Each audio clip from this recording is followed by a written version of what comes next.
पाठ 17 सुस्तराम कहानी। पाठ परिचय। प्रस्तुत कहानी में एक लड़का बहुत ही आलसी स्वभाव का होता है और पढ़ाई में गणित जैसे विषय से दूर दूर रहना चाहता है। एक दिन उसे सपना आता है जिसमें वह एक शहर में पहुंच जाता है।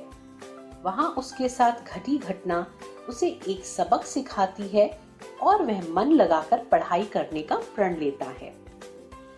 एक था सुस्तराम, बिल्कुल अपने नाम के अनुरूप। सुबह बड़ी मुश्किल से उठता। जब पाठशाला जाने के लिए देर होती तो कभी माँ को आवाज देता तो कभी इधर उधर चीजें फेंकता। पढ़ाई में तो उसका मन बिल्कुल ही न लगता और विशेष रूप से गणित विषय तो उसका शत्रु ही था।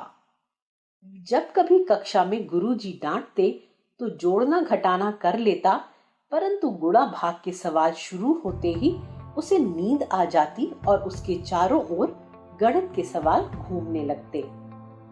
एक दिन गुरुजी ने गृह कार्य में गणित के कुछ सवाल हल करने के लिए दिए। घर आकर जब वह सवाल हल करने बैठा तो उसे नींद आ गई और वह सपनों की दुनिया में खो गया।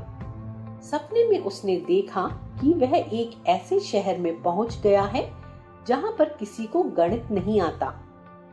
सुस्तराम ने सोचा कि यह शहर तो बहुत अच्छा है, क्यों ना मैं इसी शहर में रहूं। यहाँ रहकर ना तो गुणा भाग करना पड़ेगा और ना ही जोड़ना घटाना। वहाँ खूब मजा आएगा। उस शहर में चारों ओर खूब हरियाली थी, हरे भरे पेड़ थे, सब लोग मिलजुल कर अपना काम करते थे। सुस्तराम भी मजे से उस शहर में रहने लगा। एक दिन सुस्तराम ने देखा कि कुछ लोग आपस में गणित को लेकर बहस कर रहे हैं। सुस्तराम को जोड़ना घटाना तो आता ही था। उसने तुरंत उनकी समस्या हल कर दी।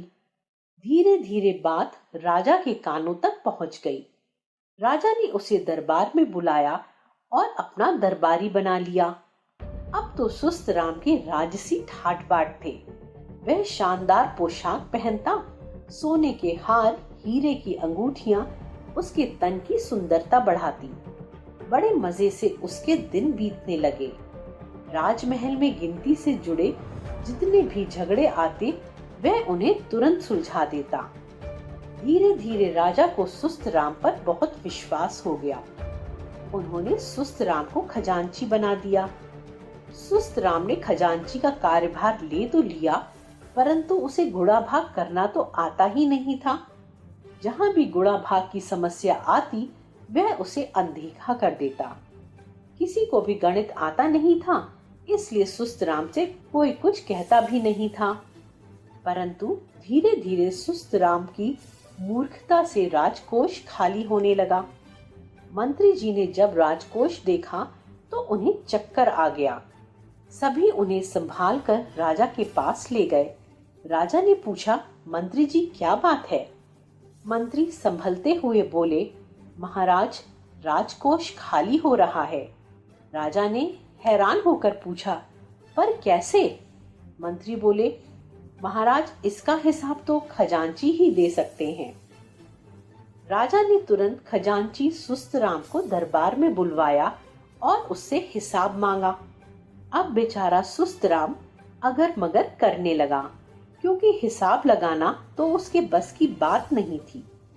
राजा ने गुस्से से कहा, मैंने तो तुम पर विश्वास करके तुम्हें खजांची का कार्यभार सौंपा था, परंतु तुमने इतना धन कहाँ खर्च कर दिया?